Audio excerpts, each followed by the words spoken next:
자, 여러분들 반갑습니다. 이번 이야기는 시청자 불화님께서 참여를 하셨습니다. 오늘 처음으로 참여를 해주셨는데 해주실 이야기 자체가 굉장히 기묘하면서도 섬뜩한 부분이 포함이 되어 있을 것 같습니다. 그래서 어떤 이야기인지는 같이 한번 들어보도록 할게요. 여보세요? 불화님. 예. 자, 오늘 불화님께서 이렇게 찾아와 주셨고 닉네임과 같이 좀 불교 쪽에 관련된 그런 일들을 하셨었던 것 같아요. 지금도 그 업종을 하고 계신 건가요? 현재는 이제 그냥 평범하게 회사 다니면서 취미로 그냥 틈틈이 불화를 그리기도 하고 가끔 뭐 만화도 그리기도 하고 그냥 그런 평범하게 한쟁이처럼 지내고 있습니다. 그러면 이제 불화라고 하면 저희 쪽에서는 탱화로 많이 불리긴 했거든요. 같은 건가요? 사실 이게 개념상으로는 똑같은 건데 네네. 왜 제가 굳이 불화라고 부르냐면 우리가 역사적으로 이제 탱화가 거는 그림이라 해서 탱화라 하거든요. 근데 이제 우리가 역사적으로는 거는 그 그림이 대체적으로 불화다 보니까 네. 그냥 이렇게 그거를 그냥 탱화로 퉁쳐서 부르는 그런 경향이 있었고, 다만 우리가 학술적으로는 부처님이 계셔야 이거는 불화다, 그리고 뭐 이렇게 구분을 짓게 되어 있어서 저는 불화라 부르고, 근데 사실 탱화라 불러도 큰 문제는 없습니다. 그러면 말씀하신 걸 들어보면 불화로 부르는 게 맞네요. 그렇죠. 그렇죠. 예. 저는 정확하게 부르는 게 가장 좋다고 생각을 하는 사람이기 때문에. 자, 그러면 오늘 해주실 이야기가 당연히 불교, 뭔가 절에 관련된 이야기도 많이 나올 것 같은데요. 맞죠? 예, 맞습니다. 알겠습니다. 그럼 도대체 어떤 기묘하면서 섬뜩한 일들이 있는지 같이 한번 들어보도록 할게요. 렛츠가! 길이십니다. 불화요!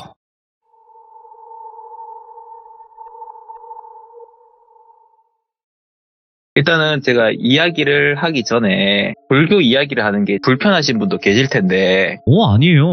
요거는 특정한 종교가 아니라 우리 역사와 함께한 우리 고유 문화 중 하나라고 생각해 주시면 참 좋겠습니다. 네, 감사합니다. 그래서 저희가 불교를 잘 아시거나 이런 관계자분들은 불화 작가를 부처 불자에 어미 모자를 써서 불모라 불러주시면서 불교 안에도 굉장히 높게 평가를 해주시거든요. 그러니까 우스갯소리로 스님과 겸상을 할 수 있는 거 불모밖에 없다, 이런 말이 있을 정도로 굉장히 좀 좋게 봐주시고, 제가 직업적으로 붓을 내려놓은 지 꽤 오래됐음에도 불구하고 어느 사찰을 가도 과일이나 떡을 많이 받아올 정도입니다만은 그거랑은 별개로 불화는 장업용 종교 미술이기 때문에 특성상 평범한 작가들은 거의 없고 좀 깊은 사연을 갖고 있다던가 이런 경우가 굉장히 많아요. 그건 맞아요. 다만 저까지 막 영적인 능력이 있거나 이런 건 전혀 아니고, 지금 와서 생각해보면 영가인지 아닌지 알 수 없는 존재들을 본 적이 있는 것 같기도 하고, 주변인들이 경험으로 주워 듣는 게 있다 보니까 그런가 있는 건가 뭐 이렇게 좀 아리송하기도 합니다. 하여튼 요 첫 번째 사연은 제가 연도는 대략 2015년쯤으로 기억하고, 제가 한창 단청이랑 불화 작업을 하던 시절입니다. 그때 모 사찰의 스님께서 저를 부르셔가지고 잠시 시간을 내서 몇 번 왔다 갔다 했었는데, 어느 날은 사찰 입구에서 어떤 분이 이렇게 서성이고 있더라고요. 원래 사찰은 일주문이라고 해서 기둥 위에 전각을 올린 형태로 그 일주문을 부처님 세계로 들어가는 입구라는 그 의미가 있는 그런 건축물이 있습니다. 이거 뭐 자세히 얘기하면 너무 길어지니까 궁금하면은 일주문 검색해 보시면 되고요. 아무튼 이 사찰은 일주문이 없는데 그 이유는 입구에 조그마한 시냇가가 있어서 그걸 건너는 돌다리가 일주문을 대신했거든요. 그게 개념상으로는 불국토로 들어가는 무지개 다리라고 하던데, 이거는 제 전공이 불화라서 제가 건축을 깊이 공부해 본 적이 없어서 잘은 모르겠습니다. 하여튼 주차장에 차를 대고 무지개 다리 쪽으로 가고 있는데, 아까 그 입구에서 서성이던 사람이 있다고 했잖아요. 가까이서 보니 어떤 아주머니더라고요. 근데 좀 이상한 게 입구에서 계속 한 발을 디뎠다가 한 발 뒷걸음치고, 한 발을 디뎠다가 한 발 뒷걸음치고, 이거를 계속 반복하고 있더라고요. 제가 그걸 보면서 저게 도대체 뭐지 하긴 했는데 그렇게 깊게 생각하지는 않았고, 일단 스님께서 호출을 하셨으니까 얼른 대웅전에 가서 부처님께 인사를 드리고 종무소로 가서 스님과 말씀을 나눴죠. 참고로 종무소는 사찰에서 각종 사무 업무를 보는 곳입니다. 아무튼 이래저래 이야기를 나누다가 다음 일정이 좀 늦은 것 같아서 스님께 양해를 드리고 일어서는데, 제 기억으로는 대략 한 2시간 정도 머문 것 같아요. 근데 그때까지 그 아주머니가 그 입구에서 한 발을 디뎠다가 한 발 뒷걸음치고 한 발을 디뎠다가 한 발 뒷걸음치고 계속 그렇게 하고 있더라고요. 근데 문제는 제가 처음 봤을 때랑 다르게 막 눈물 콧물 흘리고 막 엉엉 막 울면서 그러고 있더라고요. 제가 그거 보면서 저거 혹시 좀 무서운 사람인가? 저러다가 스님이나 신도들한테 해코지 하면 어쩌지? 이런 생각이 딱 드니까 바로 스님한테 전화를 드렸죠. 스님, 사실은 이렇게 저렇게 해서 입구에 누가 계시는데 좀 뭐 이렇습니다. 막 이렇게 설명을 드렸더니 잠깐만 기다려봐라 하면서 전화를 탁 끊으시더니 한 손에 죽비를 들고 헐레벌떡 막 뛰어오고 계시더라고요. 그래서 제가 스님 여기입니다 여기 했더니 그래 거기가 하면서 아주머니 그 어깨랑 등을 죽비로 막 때리기 시작하더라고요. 오, 예.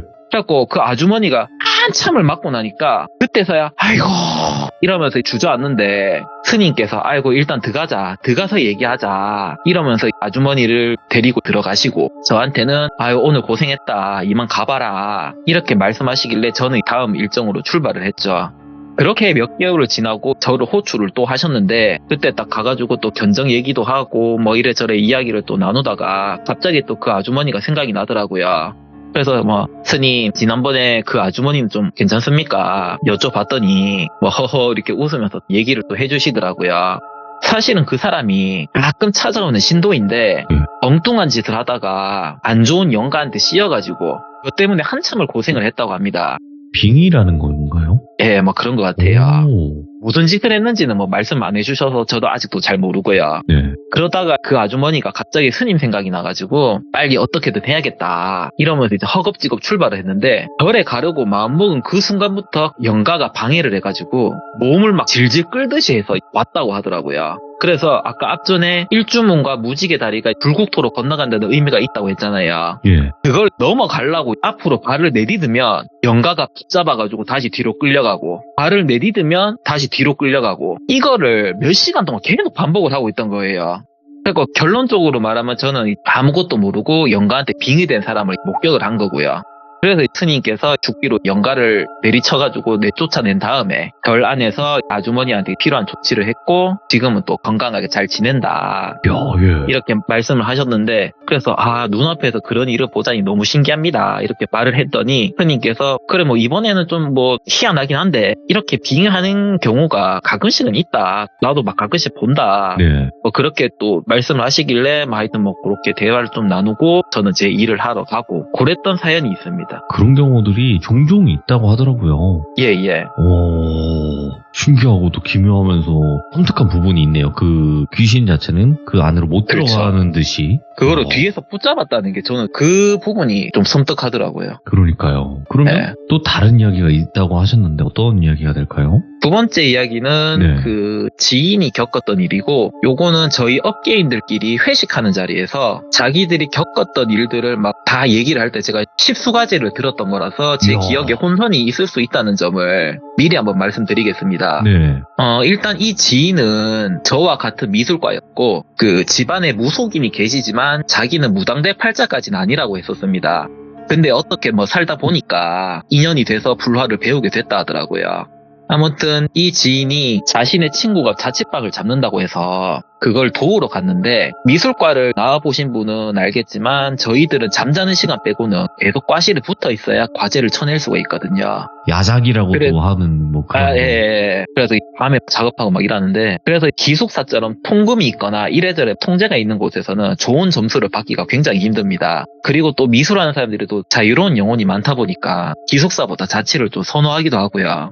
아무튼 요 지인이 자취방을 구해본 경험이 많다 보니까 친구랑 같이 원룸이나 하숙집을 좀 돌아다녔다고 하는데 방을 몇 개 보고 나니까 마음에 드는 곳이 있었다고 합니다. 집 자체는 약간 오래된 벽돌 양옥집이었는데 1층에는 주인집이 살고 2층은 방을 3개로 개조해가지고 뭐 그렇게 임대하는 곳이라 하더라고요.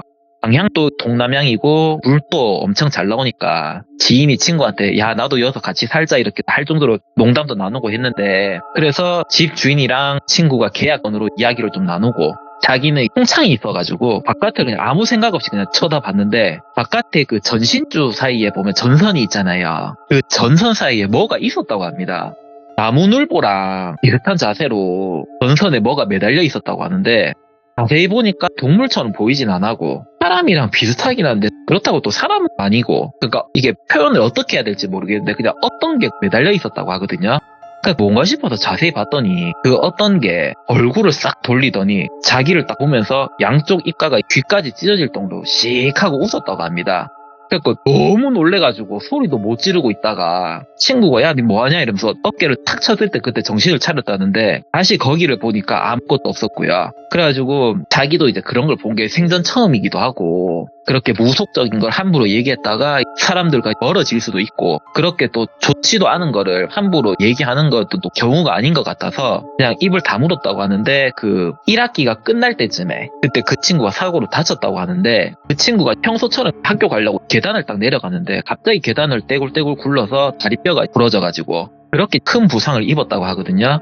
사실은 자기가 창밖에서 그 봤던 어떤 게 생각이 나가지고 예. 그 학기 동안 가끔 친구한테 별일 있나 없나 이런 놀러 가보기도 하고 밥이나 반찬 서로 나눠준다는 핑계로 하룻밤 막 자러 온나 아니면 내가 자러 갈까 막 이런 식으로 왔다 갔다 하기도 하고 했는데 학기 말이라서 과제하느라 바빠서 친구한테 신경을 못 쓰고 있었을 때 그때 사고가 난 거거든요. 그래서 이 친구한테 그 어떤 거를 말을 할까 하다가 결국에는 말을 못하고 그냥 너 다쳤으니까 나랑 같이 있자 내가 도와줄게 하면서 자기 자취방에 데리고 와서 그 학기를 마쳤다고 했습니다. 그리고 방학이 시작돼가지고 자기도 뭐 집에 가고 친구도 집에 돌아갔는데 아무리 생각해도 이해가 잘 되지 않아서 집안 어르신이 무속인을 찾아가서 상담을 한번 했죠. 그랬더니 그분이 말씀하시는 게 그 네가 지금 악기를 봤구나 그렇게 말을 했다고 합니다. 원래대로라면 더 큰 사고가 더 빨리 났을 건데 그래도 네 덕분에 그 정도에서 그쳤다. 그나마 다행이다 이렇게 말을 했다고 하거든요. 아까 제가 첫 번째 얘기할 때 말씀드렸지만은 불화 작가는 대접을 후하게 받는다고 했잖아요. 그 이유가 뭐냐면 불화나 불상 그리고 불교 건축이 아무렇게나 막 내 맘대로 만드는 게 아니라 경전을 해석해서 조성을 하는 거기 때문에 그 작업을 하는 그 자체로도 업장이 소멸되기도 하고 경전을 필사하는 것과 동등하거나 혹은 약간 상이의 개념이 있습니다. 그리고 기가 세다라고 해야 되나 그러니까 우리가 이해할 수 없는 그런 힘들이 작용을 할 때 기가 강한 사람들은 그것들과 대항하는 게 가능하다라고 한다면 저희 같은 사람들은 부처님 원력으로 찍어 누르는 형태라서 특별히 뭐 저희가 막 싸운다 안 싸운다 이렇게 마음을 먹지 않아도 주변에 있는 그 나찰들이 숨도 못 쉰다고 하더라고요. 그래서 악귀가 친구를 계속 보고는 있었는데 자기가 계속 왔다 갔다 하니까 손을 못 대고 있다가 학기 말에 신경을 못 쓰고 있을 때 그때 계단에서 해코지를 하게 된 거다. 그렇게 말을 들었다고 합니다. 근데 뭐 그 악귀가 그렇게 막 강하고 이런 건 아니라서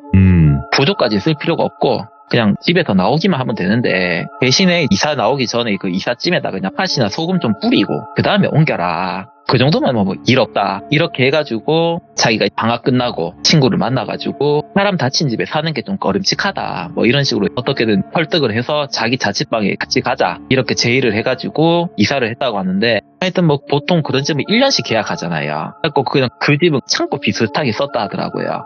그렇고 별일 없이 2학기를 마치고 자취방 이제 정리하기 전날에 네. 친구랑 마지막 날 이제 이불 덮고 이래저래 이제 이야기를 하면서 마지막으로 이야기를 했는데 그 친구가 좀 희한한 얘기를 좀 했다고 합니다. 예? 그러니까 요거는 그 지인의 입장에서 대화 나열을 해보자면 친구가 사실은 네가 무서워할까봐 말을 안 했는데 내가 왜 다친 줄 아냐고 물어봤답니다. 그래서 아니 네가 뭐 발 잘못 디뎠다며 이렇게 얘기를 했는데 나도 그런 줄 알았는데 생각해보니까 너가 발목을 잡았다 뭐 이런 식으로 이야기를 하는 거예요. 그리고 그게 무슨 말이냐 자세히 좀 얘기를 해봐라 이렇게 이야기를 했더니 그때 당시에 병원에서 가보니까 발목에 피멍 같은 게 맺혔는데 그게 손 모양이라고 하면 손 모양 같기도 하고 아니라면 아닌 것 같기도 하고 의사도 이게 혹시 이거 폭풍이냐고 이렇게 물어봤을 정도로 그 모양이 좀 그랬다고 합니다. 피멍 모양이. 그래갖고 그러냐 이러면서 그런 식으로 이야기를 해가지고 자기도 사실 좀 무서우니까 화제를 좀 바꿔서 다른 얘기로 해가지고 그렇게 했다고 하는데 하여튼 그 후에는 문제 그 집에서 나왔고 별일 없이 잘 살고 현재도 뭐 잘 살고 있을 겁니다. 저한테 뭐 이야기 없는 거 보니까. 호호호호호. 제가 봤을 봤을 때는 불화님께서 여러 가지 사연들이 많으실 것 같다라는 느낌이 많이 오네요. 예, 뭐 산속에서 스치듯 만난 미인을 한번 얘기해볼까요? 그럴까요? 한번 들어볼까요? 예. 요거는 저를 가르쳤던 스승님 중에 한 분이 한 40대 중반이었는데 자기가 20대 때 일입니다. 오. 그러니까 그분이 막 단청을 시작해가지고 한창 배우고 있을 때 그 오야지라고 하죠. 일 따는 사장. 그 사람이 운전해가지고 밤에 회식을 하고 난 뒤에 운전을 하면서 사찰로 복귀를 하고 있었습니다. 근데 그 시절에는 사실 산길 쪽에는 그렇게 길이 잘 나 있진 않았거든요. 근데 운이 굉장히 좋게도 그때 당시에는 그 사찰까지 올라갈 수 있는 길이 있었던 거고, 그리고 더 운이 좋게 그 시절에 자가용을 갖고 있었다는 굉장한 부의 상징이거든요. 그래갖고 오야지도 굉장히 부자라서 차를 타고 가난하게 이렇게 올라가고 있었는데 산길에서 되게 예쁜 여자가 절로 올라가고 있었답니다. 그래갖고 오야지가 와 이러면서 막 진짜 예쁘다 이러면서 이렇게 얘기를 하길래 자기도 맞장구 쳐준다고 뭐 그렇네요 이러면서 하고 있었는데 오야지가 그렇게 힐끔힐끔 보더니 갑자기 급브레이크를 밟으면서 차를 태우더랍니다. 그랬더니 아까 그 여자가 있던 곳으로 막 달려가는 거예요. 예. 너무 무섭잖아요. 어떡하지 막 이러고 있다가 차 안에 있는 게 더 무서우니까 그 오야지가 달려갔던 대로 같이 갔죠. 그랬더니 아까 그 여자가 서 있던 부분에서 멍하니 서 있는 거예요, 그분이. 그래서 그 제 스승님 이름이 돌비라 칠게요. 돌비야, 아까 니도 그 여자 봤지? 이라는 겁니다. 예, 저도 봤습니다. 그러면 아까 그 여자 다리 없는 것도 봤나? 이러는 겁니다. 그래갖고 둘이서 멍하니 쳐다보고 있다가 이러면서 둘이서 차 타고 사찰로 가가지고 숙소로 들어가서 벌벌 떨면서 밤을 보냈대요. 그리고 그거를 다음날 스님한테 말씀드렸더니 그 절이 천도제를 자주 지내다 보니까 천도제를 지내는 그 주변에서 영가들도 같이 있으면 같이 뭐 좋은 게 있답니다. 그러다 보니까 가끔씩 그런 게 있는 거지 그 영가들이 사람들한테 해를 끼치거나 이런 거 전혀 아니니까 아무 걱정할 필요 없다. 뭐 그렇게 말씀을 하셨다고 하도 이런 이야기입니다. 굉장히 그 기묘한 일들이 많네요, 확실히. 요 세계가 이런 것 같습니다. 평범한 사람들이 잘 없는 것 같습니다. 아무래도 종교 미술이다 보니까 뭐 그런 것 같습니다. 이야. 제가 뭐 진짜 짧은 거는 원래 관악산이라든지 네. 설악산이라든지 예. 중간에 악자가 붙으면은 좀 산세가 험하거나 사람이 많이 죽은 곳입니다. 예. 설악산 이렇게. 예. 그러니까 원래 그런 데는 돌산이 많거든요. 대체적으로. 그래서 산세가 험해서 중간에 악자가 붙는데 혹은 뭐 산세가 험하든지 아니면은 풍소지리학적으로 좀 험하다든지 그런 데는 악자가 붙습니다. 지악산. 뭐 그러죠. 중간에. 예. 그런 데는 대체적으로 신을 모시는 분들이 영가들을 위로를 한다고 그 안에서 기도를 좀 드리거나 아니면은 그 안에서 기운을 뭐 어떻게 한다고 뭐 계시거나 그렇게 많이 한다고 들었거든요. 네네네. 그런 데서 그 단청을 했다는 그 경험을 제가 들었는데 단청 자체를 할 때는 아무 문제가 없었어요. 근데 자기가 담배를 피다 보니까 그래도 작업 현장에서 담배를 피면 안 되잖아요. 그렇다고 담배를 좀 멀리서 좀 피고 오는 길에 색종이로 만든 그 인형이 있었는데 예? 그러니까 그 인형이라는 게 말이 인형이지 이게 사람처럼 생긴 그러니까 사람처럼 만든 그 색종 인형 있잖아요. 알죠.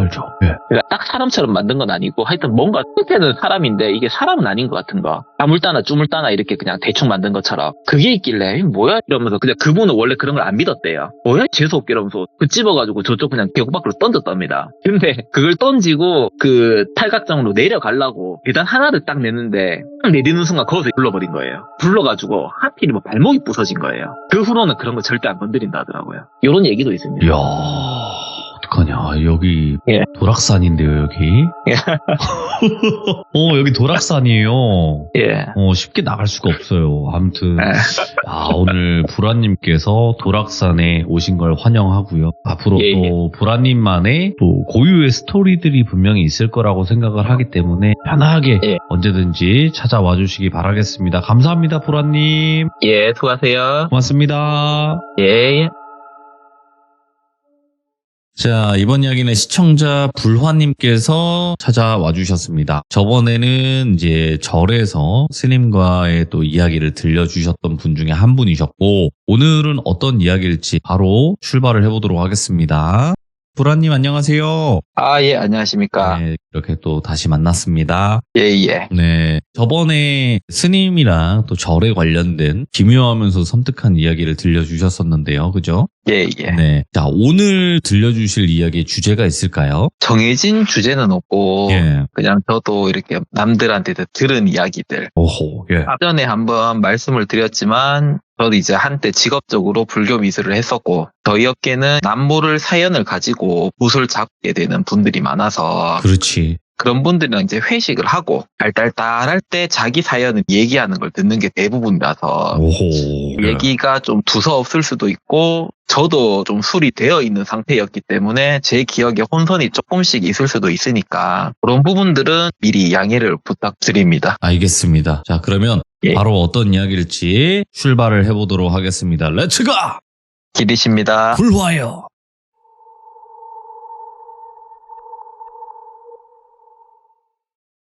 이거는 저희 지인 중 한 명이 어렸을 때 겪은 거고요. 보통 계곡이라고 하면 여름이 되면 뭐 캠핑을 한다든지 놀기 좋고 재미있고 이런 이미지가 있습니다. 맞죠. 그런데 그렇게 좋은 곳은 관광객들이 많다 보니까 자연 속에 있다는 그런 느낌은 잘 안 나거든요. 그래서 이 지인의 아버지가 약간 모험심이 있고 배포가 크다고 하는데 사람들이 우글우글한 게 마음에 안 들었는지 잠깐 어디 갔다 온다면서 계곡 위로 막 올라갔습니다. 그때는 자기네 가족들이랑 친구 가족들이랑 그렇게 놀러를 간 거라서 자기 아버지랑 친구 아버지는 위로 올라가고 지인은 친구랑 막 물장구를 치고 어머니들은 자기들끼리 이제 수다를 떨다가 맛있는 거 해먹고 그랬대요. 그렇게 시간이 좀 지나니까 두 분이 아버지가 내려와가지고 멋있는데 찾았다. 남들이 발견하기 전에 빨리 자리를 차리러 가자. 이렇게 이야기를 해서 텐트랑 짐이랑 주섬주섬 올라갔다고 합니다. 그래가지고 올라가는 길이 좀 험했다는 것 뿐이지 거기 계곡은 객관적으로 봤을 때 굉장히 좋긴 했다고 해요. 예. 물도 적당히 깊고 텐트 칠만한 공간도 평평하게 잘 나오고 하여튼 굉장히 좋았다고 합니다. 근데 지인 생각에는 일단 그때 자기가 너무 어려서 그때 당시에는 표현할 단어를 잘 몰랐는데 지금 와서 생각을 해보니 음기가 굉장히 강했다 이런 느낌이 들었다고 했거든요. 더운 여름인데도 불구하고 좋게 말하면 시원하고 나쁘게 말하면 서늘했다고 하더라고요. 그래서 거기가 도착하자마자 저녁밥도 먹고 지인이랑 친구, 엄마 두 명이 같은 텐트에서 자고 아버지끼리는 술을 계속 마시고 뭐 그렇게 했다고 합니다. 90년대 학창시절을 겪어보신 분들은 대부분 잘 아실 텐데 그때 당시에 유행을 했다고 해야 되나 그때의 느낌이 있는 텐트가 있어요. 약간 나일론으로 돼가지고 습기 냄새 나고 막 이러는 거 그런 냄새가 나는 텐트에서 자는데 새벽에 그 냄새가 너무 심하게 나니까 잠에서 일단 깼다고 합니다. 근데 이 텐트 안에서 자고 있으면 사람들이 다 이렇게 누워있거든요. 근데 친구가 출입구 쪽을 바라보고 앉아 있었대요. 이 친구의 이름이 편의상 또리라고 가정을 하겠습니다. 또리야 안 자고 뭐해? 라고 물으니까 아니 저기서 계속 노랫소리가 들려서 깼다 이러는 겁니다. 그 계곡 방향을 가르치면서. 근데 지인은 그 노랫소리가 안 들렸거든요. 예. 근데도 친구는 아니다 계속 노랫소리가 들린다 계속 이렇게 우기더래요. 그러면서 계속 나갈라 하고 그래서 그 어린 마음에도 이 뭔가 좀 이상하다 이런 생각이 드니까 친구한테 듣긴 뭐가 들리냐 그냥 자자 이러면서 친구를 꼭 끌어안고 자리에 누웠다고 합니다. 그렇게 해서 아침이 돼서 라면을 먹고 있는데 친구가 나 어제 되게 이상한 꿈을 꿨다 이러는 겁니다. 그러니까 무슨 꿈? 이렇게 물으니까 저기 저 바깥에서 계속 누가 춤을 추고 노래를 해가지고 자기도 같이 막 흥겹게 이렇게 막 춤추고 노래하면서 자기도 같이 이렇게 막 따라가는데 갑자기 땅바닥에 발이 딱 붙더랍니다. 그래서 그 춤이랑 노래가 점점 더 빨라지는데 자기도 뭐 어떻게든 막 따라가야 된다는 그런 생각이 들어서 막 탈락했는데 발이 붙었잖아요. 움직일 수가 없으니까 이거 어떡하지 이러고 있는 와중에 노래소리가 점점 더 멀어지고 그렇게 해서 잠에서 깼다고 하거든요. 근데 자기가 새벽에 일어나서 이렇게 막 앉아 있었더니 그거를 전혀 기억을 못하고 이게 요런 일이 원래 생기면 보통은 어른들이랑 상담을 하거나 뭐 그런 생각부터 하는 게 맞는데 당장 무슨 일이 벌어진 것도 아니고 그래서 그때는 그냥 그렇게 넘어갔답니다. 아무 말도 안 하고. 그리고 이게 워낙 어릴 때 겪은 일이기도 하고 자기도 한참 동안 잊고 지내기도 했고 그리고 중간에 전학을 가는 바람에 친구와 헤어지기도 하고 그렇게 살다가 어느 날 우연찮게 그 친구를 만난 거예요.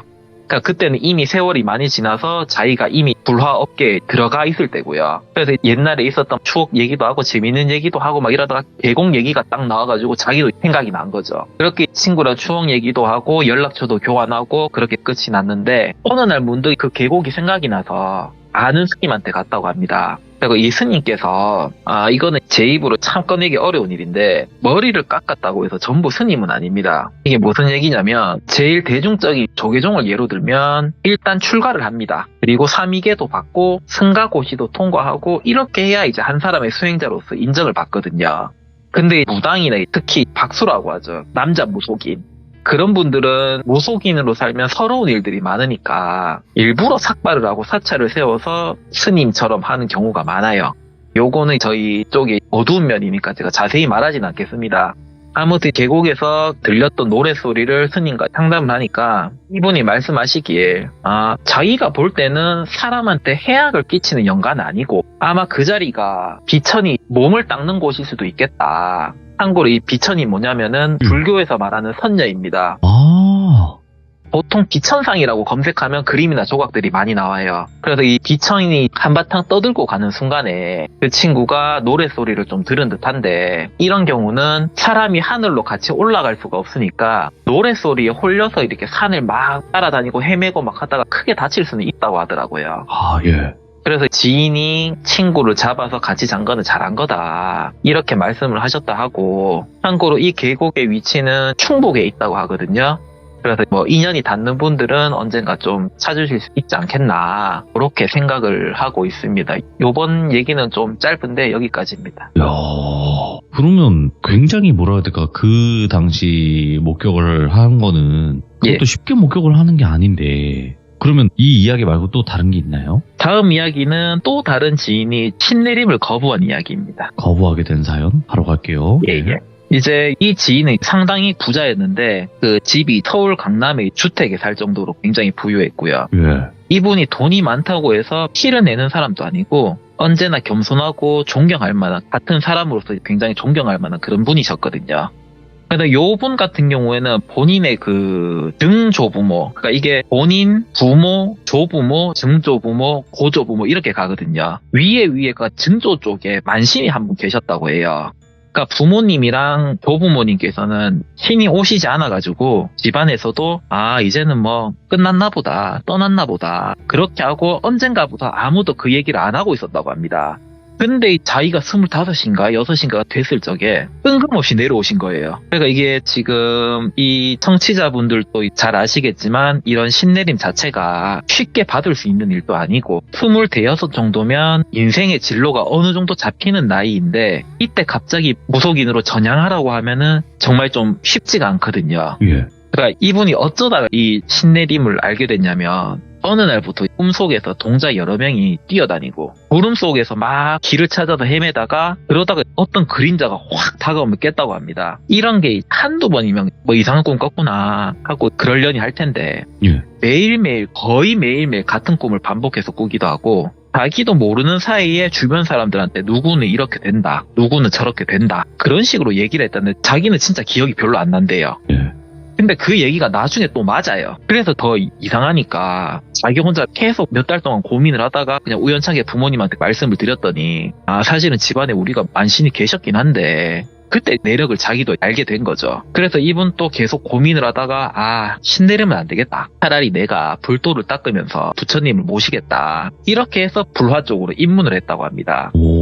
아무튼 신이 내려왔으니까 다시 보내드려야 되잖아요. 요런 의식을 하려면 신통력이 좀 높아야 되기 때문에 이 굿을 하겠다는 무속인을 찾는 것도 굉장히 힘들었다고 하고요. 그래서 어떻게 또 다른 만신을 소개받아가지고 며칠 동안 굿판을 크게 벌리고 마지막 날에 해야 될 의식만이 남았다고 합니다. 그래서 그 축시라고 하죠. 오전 1시에서 3시 정도 그때 미리 준비한 음식 같은 걸 들고 집 밖에 있는 그 삼거리에서 간단하게 그냥 기도를 드리며 끝나는 거였는데 집에서 현관문이랑 대문을 열 때까지는 아무런 문제가 없었어요. 근데 자기가 삼거리 쪽에서 이렇게 걸어가는데 거기 어떤 게 뭔가 하나 서 있는 거예요. 막 기괴하게 생기거나 무섭게 생겨 이런 건 아니고 그냥 되게 깨끗한 한복을 입고 머리도 정갈하게 딱 올린 여성으로 보였는데 얼굴은 잘 보이지가 않았고요.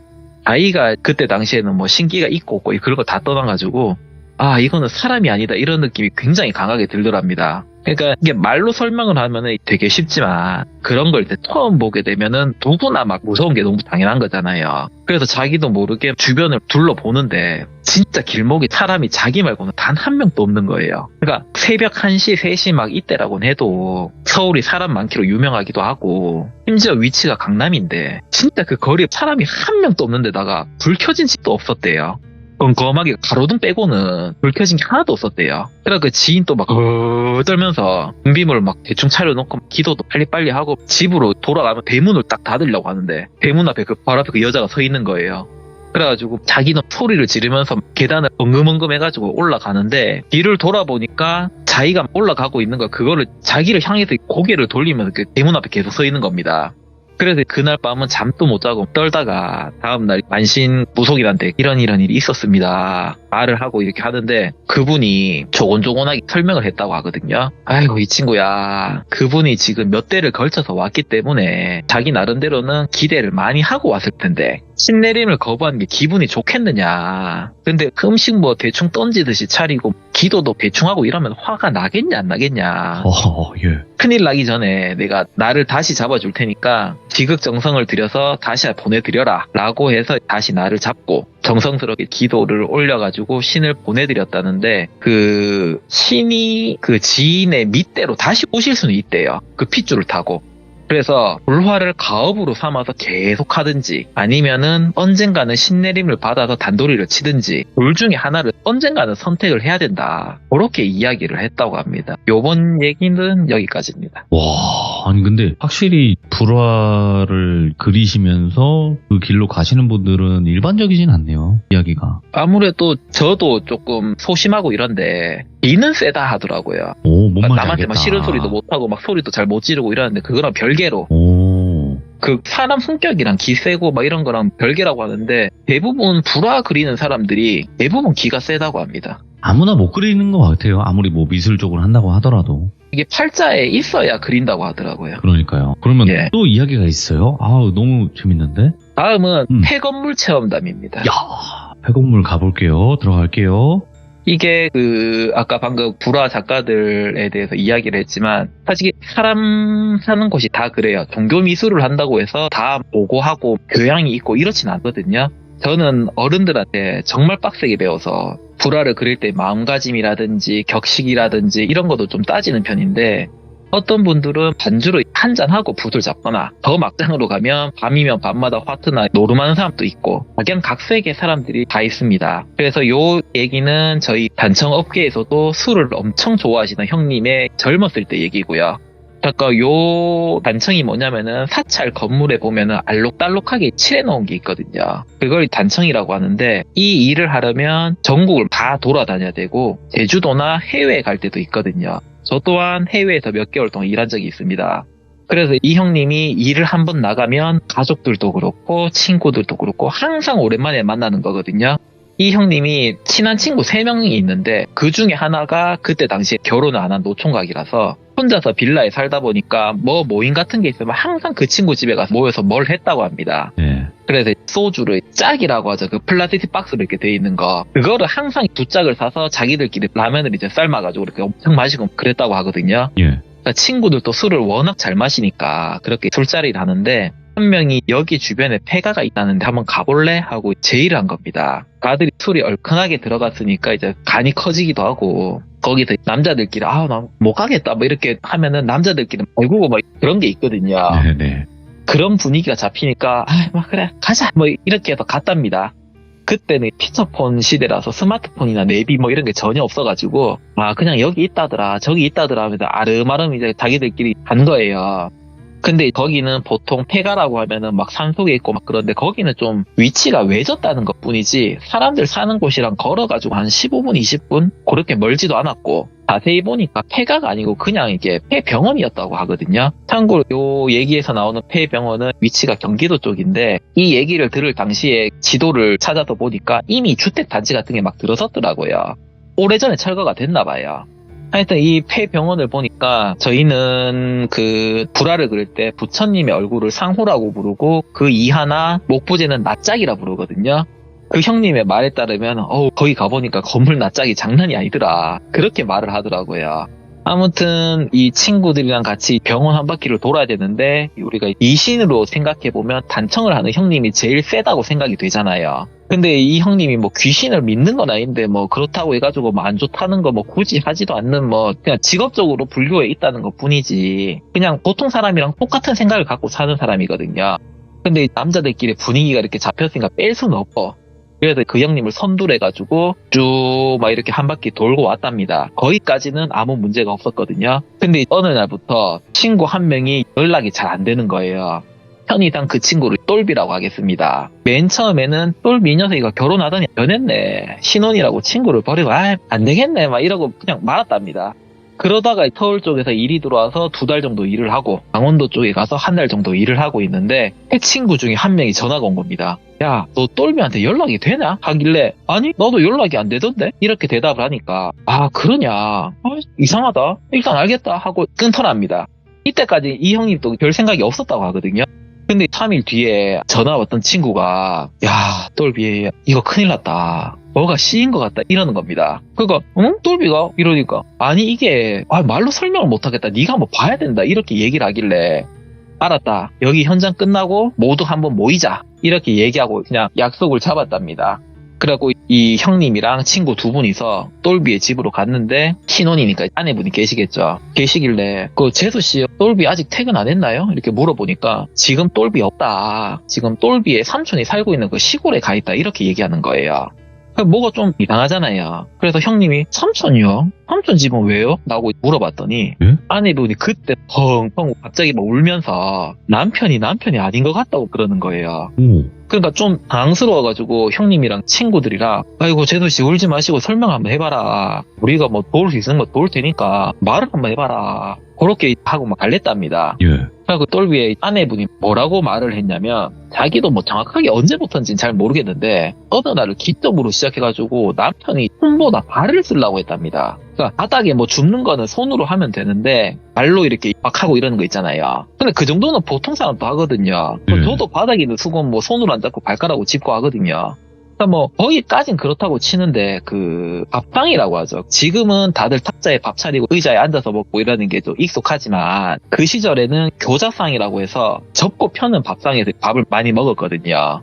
근데 밥 먹으러 앉아가지고 밥 먹다 보니까 TV 보면서 밥을 먹고 있는데 발로 이렇게 숟가락을 집으려고 하더래요. 그러니까 이 똘비 그 친구가 평소에 워낙 장난기가 많은 사람이라서 아내분이 아유 어린애도 아니고 왜 밥상에서 장난을 치냐 이렇게 하니까 똘비가 그래 이러면서 다시 숟가락으로 밥을 먹는데 그러다가 또 뭐 어느새 또 정신이 빠진 표정으로 발을 또 밥상에 올리려고 하고 있는 거예요. 근데 이거는 이제 시작일 뿐이고 원래 저희가 이불을 깔고 누워서 자면은 일어날 때를 생각해보면 팔을 써가지고 상체를 한번 일으키고 기지개를 펴든지 뭐 으차하고 이렇게 그렇게 해서 일어서잖아요. 오, 그렇죠. 근데 똘비는 팔을 전혀 안 쓰고 그냥 허리 힘으로 쓱 일어나가지고 다리를 막 이렇게 해가지고 그냥 그렇게 일어나는 거예요. 그러니까 팔이 있는데 없는 듯이 행동을 하는 겁니다. 예? 그러니까 아내분 입장에서는 너무 무섭잖아요. 그런 행동이. 그러니까 이 사람이 장난을 쳐도 그러니까 장난이 심한 걸 알고 결혼을 하긴 했는데 장난의 정도라는 게 있잖아요. 근데 이거는 좀 너무 이상해가지고 왜 이러나 이렇게 하는데 똘비를 시골로 보내게 된 결정적인 계기가 뭐냐면 그 아내분도 뭐 영가라든지 뭐 귀신이나 이런 거 전혀 모르는 사람이에요.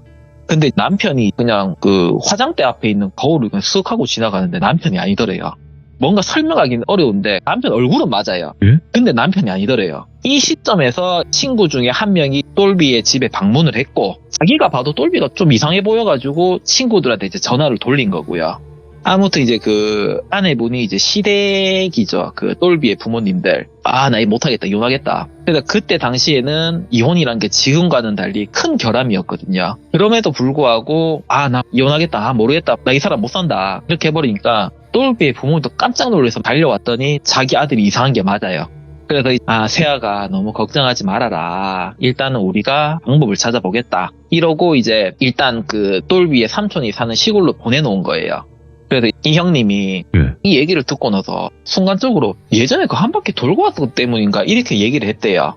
그러니까 똘비 아내분이 뭐가요? 이렇게 묻길래 아니 사실은 우리가 예전에 술 한잔하고 저쪽도 가가지고 이렇게 해가지고 뭐 한 바퀴 돌고 나왔고 이렇게 얘기를 했는데 그때까지는 아무 일도 없었다. 무서운 것도 없었고 뭐 아무것도 없었다. 뭐 나온 것도 없었고 진짜 그거 말고는 진짜 뭐 한 게 없다. 이렇게 얘기를 했대요. 아, 네. 그래서 똘비 아내분이 형님이랑 친구분들 막 엄청 막 혼내시고 아니 한두 살 먹은 어린애도 아니고 뭐하러 그런 데 가냐 이러고 엄청 막 혼을 났대요. 그래서 제도 씨 미안합니다. 잘못했습니다. 막 전부 다 손이 발이 되도록 빌고 나왔는데 그 형님이랑 친구 둘이 총 3명이죠. 3명이서 이 똘비 이거 어떻게 하냐 큰일 났다. 막 이렇게 줄 담배만 계속 태우고 있다가 예. 너는 뭐 아는 무당이나 스님 없냐 이렇게 묻길래 자기도 뭐 뭘 믿고 이런 게 아니라서 뭐 나는 그런 거 없다.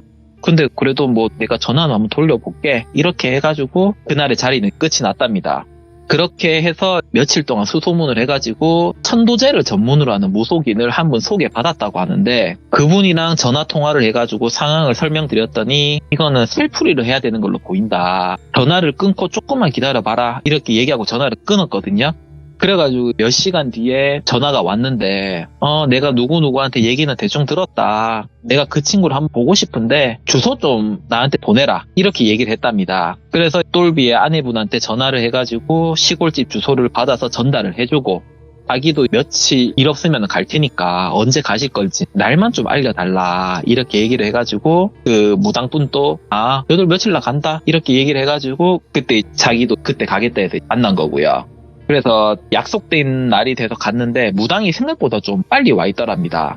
근데 이 똘비의 상태가 생각보다 많이 안 좋아서 삼촌이랑 그 마을 사람들이 헛강 같은데 묶어서 이렇게 있었던 거예요. 똘비의 부모님이랑 삼촌이 방법을 찾아보려고 했는데 점점 더 심해지니까 일단 거기에 묶어놨다 하더라고요.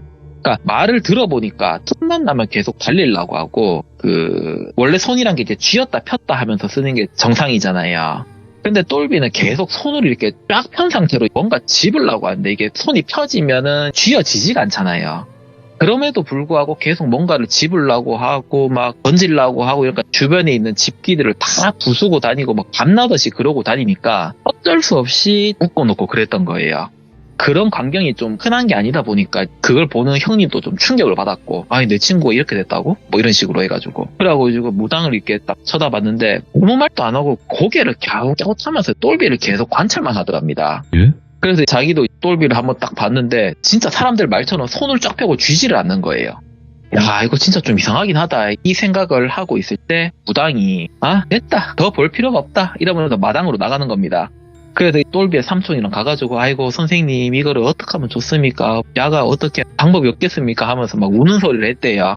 그래서 무당이 형님을 보면서 제 이름이 똘비라고 했나 어디서 붙은지는 몰라도 백귀가 떠돌아다니는 귀신 백귀가 앉았는데 참 희한하네 팔이 없다 뛴 게 아니고 그냥 팔이 없네 이런 소리를 하는 겁니다. 그리고 형님한테는 뜬금없이 너 간청 죽을 때까지 해라. 안 그러면 머리를 깎던가 돈 놓으면 50전에 급살 맞는다 이렇게 얘기를 했답니다. 그리고 나서 이 똘비의 삼촌한테 원한이 옥수로 깊은 게 붙어서 판을 크게 벌어야겠다. 1000만 원 준비할 수 있겠냐 이렇게 얘기를 했다는데 그래서 이 형님이 친구 2명한테 전화를 돌려가지고 야 이거는 우리가 폐병원에 가서 벌어진 일가다. 이거는 우리 책임도 있는 사건인 것 같으니까 내가 어떻게 해서 400 정도 마련해보고 너네가 200씩 내고 안 그러면 이거 똘비 죽는단다 이렇게 막 얘기를 해가지고 형님이 400, 친구 2명이 400, 똘비 가족들이 200 이렇게 해서 총 1000만 원을 만들겠다고 얘기를 하니까 무당도 그래 알겠다. 그리고 똘비 저 친구 상태가 별로 안 좋으니까 나를 최대한 빨리 잡아보자 이러고 갔답니다. 그리고 한 2주 3주 뒤인가 구판이 벌였는데 이때는 형님이 못 가고 친구 중에 한 사람만 갔답니다. 그래서 전해 들은 얘기인데 내용이 뭐냐면 일단 구판은 똘비의 삼촌집 마당에서 벌였는데 무속인들이랑 일행들이 와서 막 춤추고 막 악기 치고 칼도 막 날아다니고 정신없이 챙챙챙챙챙 막 하고 있다가 갑자기 무당이 딱 멈추니까 주변이 싹 조용해지는 거 있잖아요. 근데 무당이 갑자기 눈물을 막 흘리면서 남자 목소리로 바뀌는데 뭐라고 했냐면 억울하다. 나는 너무 억울하다. 팔이 없는 채로 태어나서 엄마 젖 한번 못 먹고 길가에 버려지고 학교도 못 다녀보고 글도 못 배워서 내 이름도 적을 수가 없고 평생을 괄시받고 천대받고 몸 아파서 죽었는데 내가 죽었어도 제사 한번 못 받아먹고 어디 뭐 가면은 맨날 쫓아내기나 하고 또 돌아다닌다. 내가 너무 억울하다. 진짜 너무 억울하다 이러면서 엉엉 울더랍니다. 그러니까 이게 보니까 나중에 듣기로는 객귀가 여기저기 이렇게 떠돌아다니다가 어떻게 폐병원에서 잠시 이렇게 쉬고 있었는데 마침 똘비가 지나가는데 그 친구가 신혼이라 했잖아요. 그러니까 질투가 나서 들러붙은 걸로 보인다고 하더라고요. 아, 네. 그래서 자기가 원래 팔이 없는 채로 살다 보니까 팔을 쓰는 법은 모르는데 그러니까 자기가 들러붙은 똘비는 팔이 있으니까 이걸 한번 써보고 싶어서 막 이렇게 저렇게 했는데 잘 안 된 거예요. 그래서 하여튼 무당이 다시 울음을 멈추고 자기 목소리로 돌아와가지고 이래저래 염을 하면서 똘비가 묶여있는 그 헛간에 들어가가지고 머리 위에 칼을 막 휙휙휙휙 하고 뭐 이상한 천목금으로 몸을 비벼주고 그렇게 했답니다. 그랬더니 똘비가 눈을 감고 후 하고 한숨을 내뱉고 기절하듯이 잠드는 것처럼 되고 무당도 길 바깥에 음식을 크게 한 상 차려가지고 한마는 인생 다 있고 좋은 데로 가라. 여기 있어봐야 좋은 것도 없고 네 마음만 아프다. 막 이런 식으로 뭐라 하면서 염도 외고 막 그렇게 했답니다. 그렇게 해서 구파는 이렇게 끝이 났고 똘비는 이틀 정도 땀을 뻘뻘 흘리면서 자다가 일어난 뒤로는 정상이 됐다고 하고요. 참고로 이 똘비가 장난이 굉장히 심하다고 했잖아요. 이 일이 다 끝나고 난 뒤에 아내분 앞에서 또 발가락으로 꼼지럭대다가 등짝에 불이 날 때까지 한번 얻어맞았다 하더라고요. 그래갖고 몇 달 뒤에 이 똘비가 갑자기 형님한테 전화를 하는데 친구야 이거 참 이상하다 이렇게 이야기를 하는 겁니다. 그러니까 한 번 씌인 사람이 이상하다고 하니까 겁나잖아요. 아, 네. 그래갖고 형님이 야 똘비야 그러지 마라. 아 진짜 장난치지 마 이러면서 좀 되게 뭐라 했대요. 뭐라 하니까 아니 그게 아니고 내가 지금 마누라 따라서 시장에 왔는데 이 시장에 강아지를 내놓고 파는 경우가 있거든요. 그중에 하나를 공짜로 준다고 해도 사람들이 안 받는 게 있어가지고 이게 뭔가 싶어서 잠깐 구경을 갔는데 이 강아지가 앞발을 못 쓰는 강아지가 하나 있더랍니다. 그래서 형님이 그 말을 듣고 아 그러냐 내가 불교 쪽에서 일은 하고 있지만 윤회나 이런 건 솔직히 나도 잘 모른다. 근데 네가 겪은 일이 있는데 앞발이 불편한 그게 나타난 거는 뭔가 인연이란 게 있을지도 모른다. 네가 거두는 것도 한번 생각은 한번 해봐라. 그렇게 얘기하고 말았답니다. 그렇게 나중에 듣기로는 그 자리에서 바로 데려가지는 못하고 장을 보고 집에 갔는데 강아지가 계속 눈에 밟히는 거예요. 그래서 다시 시장에 가니까 마침 강아지 파는 사람이 트럭에 자기 짐을 다 싣고 가려던 참이라고 하는데 그래서 사장님 아까 그 강아지 팔렸습니까? 이렇게 물으니까 아이고 이걸 누가 데려가겠냐 그거 어떻게 뭐 처리해야지 이렇게 얘기를 하길래 사장님 그러지 마시고 내가 기름값 챙겨줄 테니까 나한테 주세요. 이렇게 해서 앞발이 불편한 강아지를 데리고 왔답니다. 근데 그 시절에는 애완동물이나 뭐 동물병원이나 이런 개념이 좀 희미했잖아요. 그러니까 자기가 퇴근하고 시간 날 때마다 앞발을 이렇게 쪼물쪼물 이렇게 쪼물러 주고 하니까 한 달 정도 지났더니 뭐 앞발도 슬슬 잘 쓰고 달리기도 잘하고 정상적으로 크더랍니다. 그 개가 자기 가족들도 잘 따르고 그렇게 했다는데 그리고 이 강아지가 똘비를 한번 살려준 적이 있대요. 얘가 원래 별로 짖지도 않았고 조용하게 잘 지내는데 그날은 유독 미친 듯이 막 짖고 안절부절하고 똘비의 아내분이 아유 얘가 왜 이래 하면서 안아주려고 했는데 그것도 거부하고 계속 바깥에 나가려고 했답니다. 개들이 현관문을 막 긁고 막 이러는 거 있잖아요. 그래서 자기도 뭐가 좀 이상해가지고 옷을 좀 껴입고 나가는데 그때가 초겨울이었다 하거든요. 똘비가 술을 너무 많이 먹어서 길목에서 자고 있었던 거예요. 그래서 이제 회식이 있으니까 늦는다 이 얘기는 해가지고 그래 그런가 보다 하고 기다리고 있었는데 걔가 짖어가지고 바깥으로 나왔더니 똘비가 길에서 자고 있었던 거거든요. 가만히 놔뒀으면은 얼어 죽었을 수도 있는데 그 일 이후로 걔는 더 예쁨을 받고 또 선수를 누리다가 갔는데 이때 온 가족이 펑펑 울면서 보내주고 그래서 이 똘비라는 친구가 나중에 말을 하기를 자기 생각에는 팔이 없었다던 그 귀신이 어떻게 인연이 돼가지고 자기 강아지로 온 것 같다. 그게 아니더라도 그렇게 됐다고 생각하고 싶다. 더 오래 살았으면 좋았을 건데 다음 생에는 좀 좋은 데 태어나가지고 행복하게 살면 좋지 않겠나. 이런 식으로 또 얘기를 했다고 합니다. 이번 얘기는 여기까지입니다. 오늘 불화님께서 해주신 이야기도 정말 듣기 힘든 이야기들인데 이렇게 들려주셨네요. 그리고 불화님도 이야기가 좀 긴 편은 아니시고 이제 옴니버스식으로 짧게 해주시지만 그래도 굉장히 또 고생 많이 해주셨는데 앞으로 또 불화님께서 들려주실 이야기들이 어떤 이야기일지 모르겠지만 그 불화님만의 매력이 있어요 이야기에. 왜냐면 그 기묘함과 또 섬뜩함이 같이 공존하는 그런 느낌이 있거든요. 딱 그 느낌이 있는 이야기들만 들려주셔서 너무너무 예. 감사드리고 또 다음번에 다른 이야기로 꼭 찾아와 주시기 바래요. 감사합니다. 예, 감사합니다. 네. 예. 불안님께서 참여해 주실 때 좀 이런 류의 이야기들을 굉장히 많이 가지고 계신 분이거든요. 아무래도 불화, 말 그대로 이제 탱화 비슷한 느낌이라고 생각을 하시면 돼요. 불교에 있는 그림 같은 걸 그리시는 분인데, 그래서 그런지 또 여러 가지 이야기들이 굉장히 많으니까 업로드가 되면 이야기 꼭 많이 들어주시길 바라겠습니다. 감사합니다.